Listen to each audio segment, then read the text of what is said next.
नमस्कार विद्यार्थियों, मैं डॉक्टर मानक जैन, सह आचार्य इतिहास विभाग एसपीसी राजकीय महाविद्यालय अजमेर। आज हम एमए फाइनल का एक बी पेपर गांधी दर्शन का अध्ययन करेंगे। और विद्यार्थियों, अभी तक हमने गांधी जी से संबंधित संपूर्ण पक्षों का चिंतन, मनन और अध्ययन किया। गांधी जी के विचारों पर, गांधी जी के चिंतन प्रक्रिया पर कुछ विशिष्ट प्रभाव भी पड़े। इन प्रभावों को देखना, इनकी जानकारी होना भी प्रत्येक भारतवासी के लिए आवश्यक है। तो सबसे पहले विद्यार्थियों, आज हम देखेंगे कि सर्वोदय के विचार का उद्गम महात्मा गांधी में कहाँ से हुआ। गांधी जी के विचारों की मूल प्रेरणा आध्यात्मिक है। सर्वोदय भी इसका अपवाद नहीं है। गांधी के दर्शन पर विभिन्न स्रोतों से व्यापक प्रभाव पड़ा। यह प्रभाव अनुभवजन्य और अध्ययनजन्य दोनों ही प्रकार के थे। विभिन्न प्रभाव गांधी के दर्शन के विभिन्न पक्षों में इस प्रकार अंतर्दृष्टित होते हैं कि उनके अनेक विशिष्ट विचार पर किसी विशिष्ट प्रभाव का आकलन अधिक सार्थक नहीं है। वस्तुतः विभिन्न प्रकार के प्रभावों ने गांधी की समग्र चिंतन पद्धति की विशेषताओं का निर्धारण किया है। सर्वोदय के दर्शन पर अनुभव और संपर्क जन्य प्रभाव। सबसे पहला प्रभाव गांधी जी पर पड़ा परिवार का। परिवार ने सामाजिकरण के प्रारंभिक अभिकर्ता के रूप में गांधी जी के मस्तिष्क को काफी प्रभावित किया है। परिणाम स्वरूप गांधी जी का धर्म के प्रति स्वाभाविक रुझान बढ़ा तथा जीवन के प्रत्येक पक्ष में धर्म के महत्व का प्रतिपादन गांधी जी के सामाजिक दर्शन का महत्वपूर्ण पक्ष बन गया। गांधी जी ने स्वयं अभिभावक की भूमिका को वातावरण की तुलना में अधिक महत्वपूर्ण बताया है। गांधी जी ने कहा कि उनकी माता ने उन्हें धर्म की शिक्षा अपने गोद में ही दी है। 62 वर्ष की अवस्था में भी गांधी जी ने कहा कि आप मुझ में जो धार्मिकता देख रहे हैं वह मैंने माँ से पाई है, पिता से नहीं। धर्म का प्रभाव गांधी जी के जीवन भर कायम रहा। गांधी जी आजीवन एक निष्ठावान हिंदू रहे। यह उनकी माता की ही जन्म घुट्टी का असर है कि विचार और जीवन के भयंकर तूफानों में भी गांधी जी अपने हिंदू धर्म को सुरक्षित रख सके।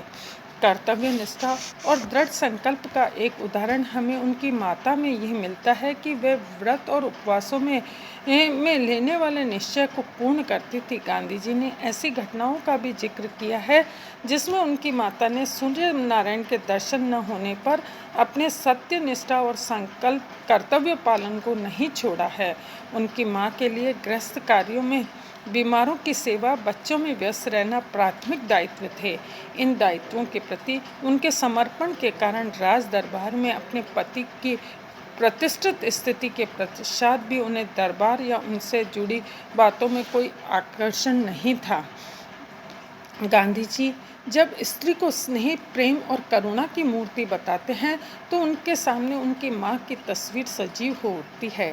गांधी जी ने अपना जीवन ही नहीं वरन जीवन सिद्धांत और जीवन समस्याओं का समाधान के समस्त गुण अपनी माँ से सीखे और एक एक करके अपने जीवन में उतारने का प्रयास किया।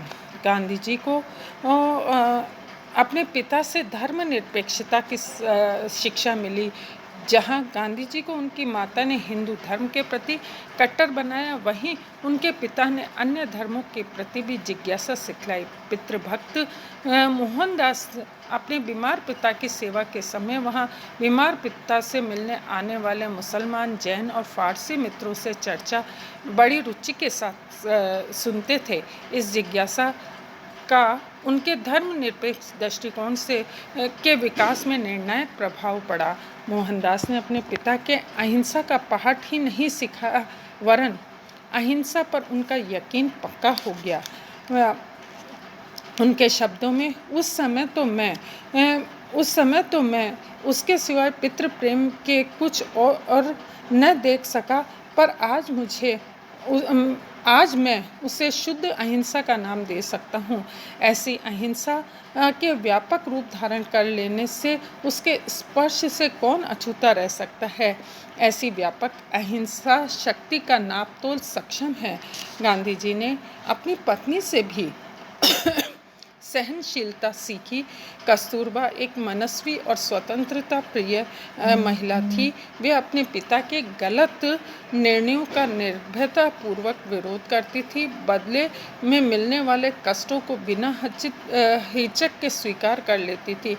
मोहन की यह शिक्षिका पत्नी आगे चलकर महात्मा गांधी के जीवन में संघर्ष के लिए राह दिखाने वाली एवं भय से लड़ने के लिए अस्त्र देने वाली थी। जैसा कि कई वर्षों बाद हवाईलैंड को गांधी जी ने कहा कि पत्नी को वो अपनी इच्छा के आगे झुकाने की कोशिश में मैंने उनसे अहिंसा का पहला सबक सीखा है।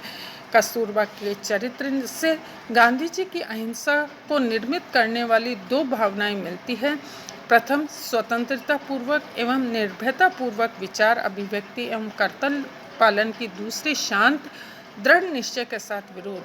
निर्भय आचरण व शांत विरोध से मिलकर ही अहिंसात्मक अस्त्र तैयार हुआ, जिसका प्रयोग गांधी जी ने व्यापक स्तर पर एक शक्तिशाली साम्राज्यवादी सत्ता के विरुद्ध लोहा लिया।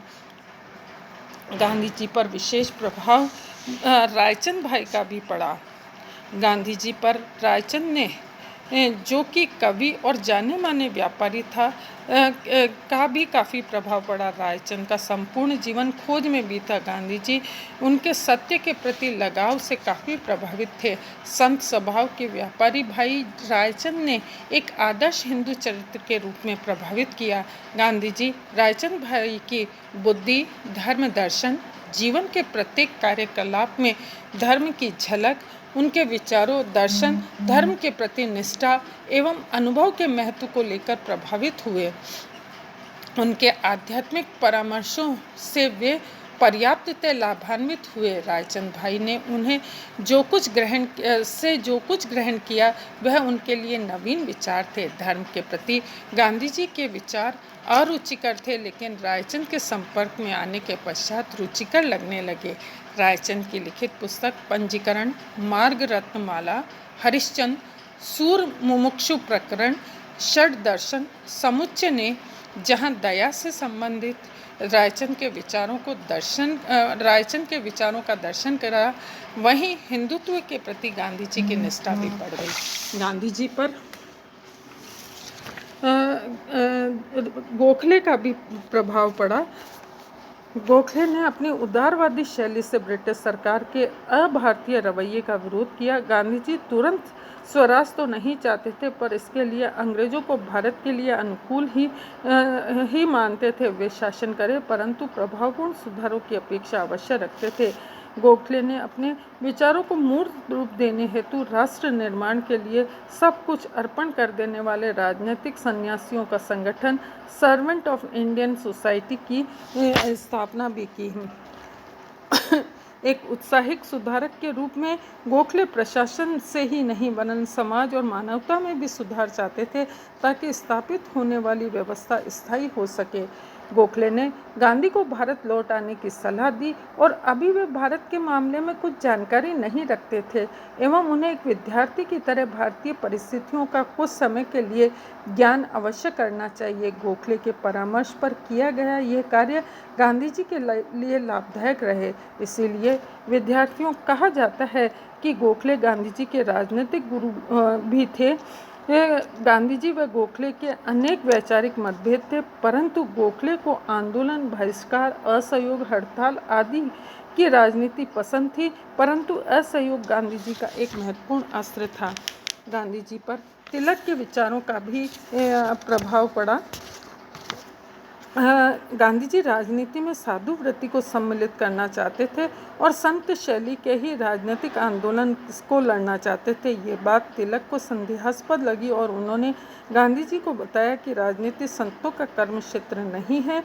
राजनीतिक सुधारकरण की ये भावना जहाँ गांधी को गोखले के जितना करीब लाई, तिलक ने उन्हें उतना ही दूर कर दिया, और यही उनके वैचारिक मतभेद का संदर्भ था। स्वराज के संदर्भ में तिलक का भावार्थ गांधी जी ने गहराई से समझा। तिलक राजनीतिक स्वराज के साथ साथ राष्ट्रीय और आर्थिक स्वराज भी चाहते थे।